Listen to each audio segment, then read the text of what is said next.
Yeah, wrapping up their time here in the Rose City, and it was a warm weekend for anyone who was going down there on those ships. It really was. When they entered earlier last week, it was sunny, it was nice. Then they got some of that typical cloud coverage that we see in June. And then, boy, did we send them off with some high temperatures.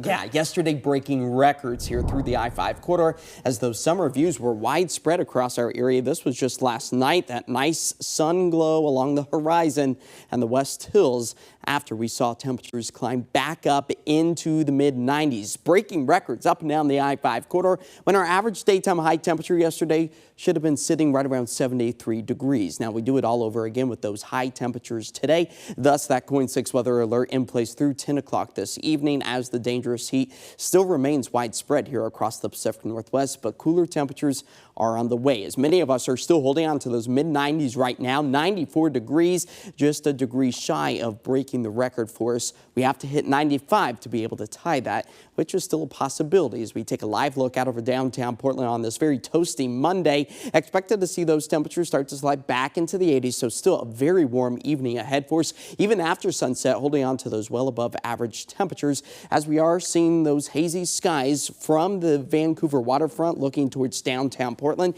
You can see some of those moderate air quality as a bit of that ozone mixes with the high heat, something we typically see when those warmer temperatures return to the valley and we have the lack of air movement. All of the pollutants that vehicles, mowers are putting out really gets kind of trapped across our area. That's why an air quality advisory is in effect until 10 p.m. tonight. So you want to make sure you're limiting your time spent outside, which is rightfully so as the high heat really makes it feel uncomfortable. The National Weather Service keeping that heat advisory for the potential for those temperatures to get back up into the low to mid to upper 90s. Still a possibility over the next hour or two.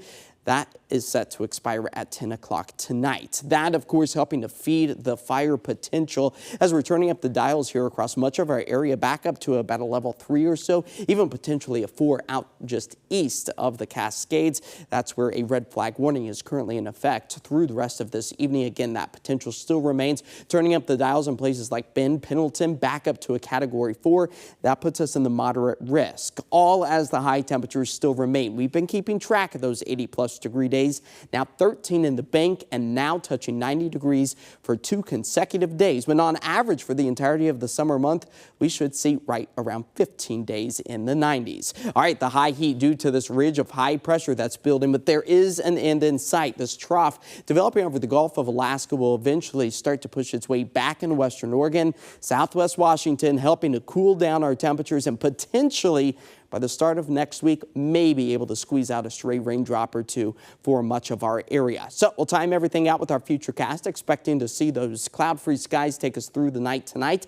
Tomorrow, waking up with some high thin cirrus clouds. I think the sunshine will still be in abundance, but temperatures, again, significantly cooler than where we have been the past few days. Much of the same waking up on Wednesday. We will still hold on to those mostly sunny skies as a nice onshore flow helps to drop our temperature. Tonight, we only fall back into the upper 50s. With mostly clear conditions. Tomorrow bouncing back into the upper 80s, still well above the average by 10 to 15 degrees, but at least we are not going to be touching 90 degrees like what we've seen over the past few days. All right, no days highlighted in red. You'll notice that cooling trend gets underway by the end of the week. Friday's high only 72 degrees. For Dad's Day on Sunday, well, plenty of sunshine, maybe a few more clouds in the mix as our temperatures are still above average, but considerably cooler than those 90s. 78 is our forecast for Sunday, and then we approach 80 degrees on Monday before a very slim chance for a raindrop or two returns Monday night into Tuesday. So a big temperature drop in store for us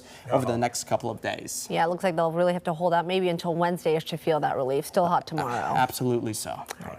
Thanks, Josh.